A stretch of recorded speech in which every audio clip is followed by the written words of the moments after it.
मोदी सरकार के तीसरे कार्यकाल के लिए गुरुवार को 24 डिपार्टमेंट पार्लियामेंट्री स्टैंडिंग कमेटी का गठन किया गया।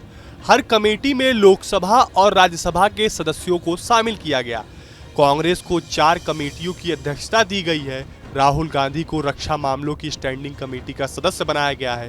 कांग्रेस के पास 4, भाजपा के पास 11, टीएमसी और डीएमके को 2-2 समितियों की अध्यक्षता करेगी। वहीं जेडीयू, टीडीपी, समाजवादी पार्टी, शिवसेना एकनाथ और एनसीपी अजित पवार गुट की पार्टी को एक-एक समिति की अध्यक्षता करने का मौका मिला है। ऐसे में सवाल यह है कि क्या होती है ये कमेटी, कैसे काम करती है ये कमेटी, और राहुल गांधी को जिस डिफेंस स्टैंडिंग कमेटी का सदस्य बनाया गया है वो क्या है और कैसे काम करेगी। तो आइए आपको इन सारे सवालों का जवाब एक आसान भाषा में देते हैं। इनके नियम कानून सहित सब कुछ आपको इस वीडियो में बताएंगे। तो इस सारे सवालों का जवाब जानने के लिए आप इस वीडियो में बने रहें।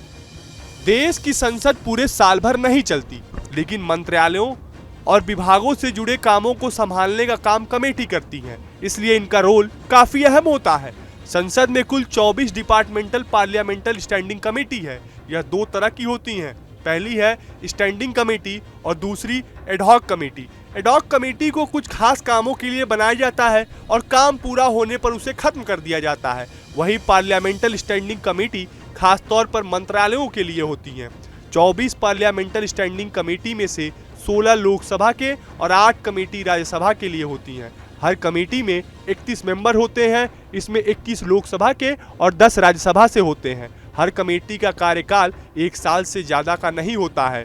इनका काम संबंधित मंत्रालयों और विभागों से जुड़े विधेयक की समीक्षा करना होता है। मंत्रालयों की सिफारिशों को समझाना, उनकी एनालिसिस करना और रिपोर्ट के आधार पर सरकार काम करती है। अब आइए आपको उस कमेटी के बारे में बताते हैं जिसका सदस्य राहुल गांधी को बनाया गया है। डिफेंस पार्लियामेंट्री कमेटी के 4 प्रमुख काम है। पहला काम समय समय पर रक्षा मंत्रालय और उससे जुड़े विभागों की मांगों पर विचार करना, उसकी रिपोर्ट तैयार करना और संसद में पेश करना। दूसरा, रक्षा मंत्रालय से जुड़े विधेयक की जांच और अध्ययन करना। तीसरा, रक्षा मंत्रालय की वार्षिक रिपोर्ट पर विचार करना और उस पर अपने विचार रखना। चौथा, नेशनल पॉलिसी के दस्तावेजों को विचार करने के लिए सदन में पेश करना। इसके अलावा सभापति कमेटी को कोई मामला भेजते हैं तो कमेटी उन पर रिपोर्ट तैयार करेगी।